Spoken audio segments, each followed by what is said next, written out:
നമസ്കാരം, മെട്രോ മാറ്റിനിയിലേക്ക് സ്വാഗതം. മിമിക്രി വേദികളിൽ ഇന്നും മലയാളിക്ക് മറക്കാനാവാത്ത ചിരി സമ്മാനിച്ച കലാകാരനാണ് കൊല്ലം സുധി. സുധിയുടെ അകാല മരണമേൽപ്പിച്ച ആഘാതത്തിൽ നിന്നും സഹപ്രവർത്തകരോ കുടുംബമോ ഇനിയും മുക്തരായിട്ടില്ല. സുധിച്ചേട്ടൻ ഞങ്ങളെ വിട്ട് എങ്ങും പോവില്ലെന്നായിരുന്നു നടന്റെ വിയോഗശേഷം മാധ്യമങ്ങളെ കണ്ടപ്പോൾ ഭാര്യ രേണു പറഞ്ഞത്. സുധിയുടെ ഓർമ്മകളിലൂടെയാണ് രേണു ഓരോ ദിവസവും മുന്നോട്ട് കൊണ്ടുപോകുന്നത്. സോഷ്യൽ മീഡിയയിൽ സജീവമാണ് രേണു. തന്റെ വിഷമങ്ങളും ചെറിയ സന്തോഷങ്ങളും ഒക്കെ പങ്കുവെച്ച് രേണു എത്താറുണ്ട്. എന്നാൽ ഇതിന് താഴെയെല്ലാം മോശം കമന്റുകളാണ് പലപ്പോഴും വരാറുള്ളത്. ഒരിടയ്ക്ക് വ്യാപകമായ സൈബർ ആക്രമണങ്ങളിലേക്കും ഇത് പോയിരുന്നു. ഇപ്പോഴത്തെ വീണ്ടും സമാനമായ ചോദ്യങ്ങൾക്ക് മറുപടിയുമായി വന്നിരിക്കുകയാണ് രേണു. എന്റെ വീഡിയോസ് കാണുമ്പോൾ ഞാൻ അഹങ്കാരിയാണെന്നാണ് എല്ലാവരും പറയുന്നത്. ഈ വീഡിയോയുടെ താഴേക്കും അങ്ങനെ തന്നെ പറയും. എനിക്ക് അതിൽ യാതൊരു കുഴപ്പവുമില്ല. ചിന്നു എന്ന് വിളിക്കുന്ന ലക്ഷ്മി നക്ഷത്ര സുധിച്ചേട്ടന് സ്വന്തം പെങ്ങളെ പോലെയാണ്. അതുപോലെ തന്നെയാണ് ഞങ്ങൾക്കും. അന്നു മുതൽ ഇന്ന് വരെ ലക്ഷ്മി ഞങ്ങൾക്കൊരു തുക എല്ലാ മാസവും തരാറുണ്ട്. എനിക്കും പപ്പയ്ക്കും ഇതുവരെ ജോലിയൊന്നും ആകാത്തത് കൊണ്ടാണ് ലക്ഷ്മി സഹായിക്കുന്നത്. ഞങ്ങൾ കഷ്ടപ്പാടിലാണെങ്കിലും ഇതുവരെ ചോദിക്കാതെയാണ് അവൾ എല്ലാ മാസവും 14-ാം തീയതിയിൽ ഒരു പൈസ തരുന്നത്. ഇക്കാര്യം ലക്ഷ്മിക്ക് പുറം ലോകത്തോട് പറയാവുന്നതാണ്. പക്ഷെ ആരോടും പറഞ്ഞിട്ടില്ല. എൻ്റെ കുടുംബത്തിന് മാത്രം അറിയുന്ന കാര്യമാണിത്. ലക്ഷ്മിക്ക് ആത്മാർത്ഥമായി സ്നേഹമാണുള്ളത്.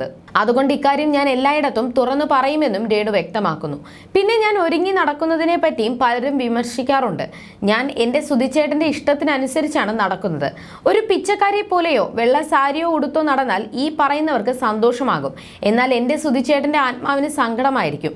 എൻ്റെ മക്കൾക്കും അത് വിഷമമുള്ള കാര്യമാണ്. ഞാൻ അലമുറയിട്ട് കരഞ്ഞുകൊണ്ടിരുന്നാൽ എൻ്റെ സുധിച്ചേട്ടൻ തിരിച്ചു വരുമോ? അങ്ങനെ കരയണമെന്ന് പറയുന്നവർക്ക് സുധിച്ചേട്ടനെ തിരിച്ചു കൊണ്ടുവരാൻ സാധിക്കുമോ?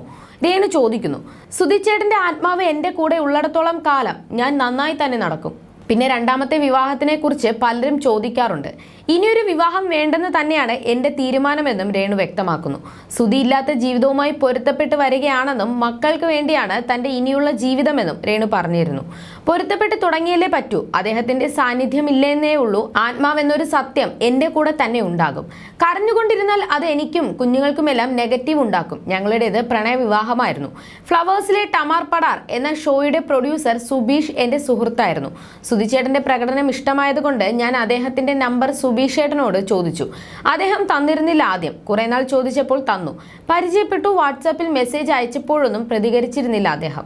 കുറെ ദിവസത്തിന് ശേഷമാണ് ആരാണെന്ന് ചോദിച്ച് മറുപടി വരുന്നത്. ഫാനാണെന്നൊക്കെ ഞാൻ പറഞ്ഞു, സംസാരിച്ചു വെച്ചു. നല്ല സുഹൃത്തുക്കളായി. അപ്പോഴാണ് ആൾക്ക് ഭാര്യയില്ലെന്നറിയുന്നത്. കുഞ്ഞുണ്ടെന്ന് എനിക്ക് അറിയാമായിരുന്നു. കിച്ചുവിന് അന്ന് 11 വയസ്സാണുള്ളത്. ചേട്ടൻ ചോദിച്ചത് എൻ്റെ മകന് അമ്മയാകാമോ എന്നാണ്. ഞാൻ ഒന്നും ആലോചിച്ചില്ല. എൻ്റെ മരണം വരെ നോക്കിക്കൊള്ളാമെന്ന് ഞാൻ പറഞ്ഞു. അങ്ങനെ ഒരു ദിവസം പോയി അവരെ കണ്ടു. ഇഷ്ടമായി. കിച്ചുവാണ് പറഞ്ഞത് ഈ അമ്മയെ നമുക്ക് എടുക്കാമെന്ന്. നേരിട്ട് കണ്ടപ്പോൾ വീട്ടുകാർക്കും അദ്ദേഹത്തെ വളരെയധികം ഇഷ്ടമായി.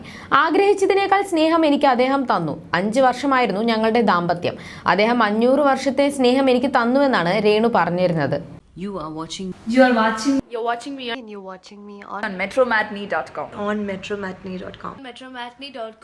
metromatney.com. Subscribe for more videos. Subscribe for more videos. Subscribe here for more videos. Subscribe now. Thank you.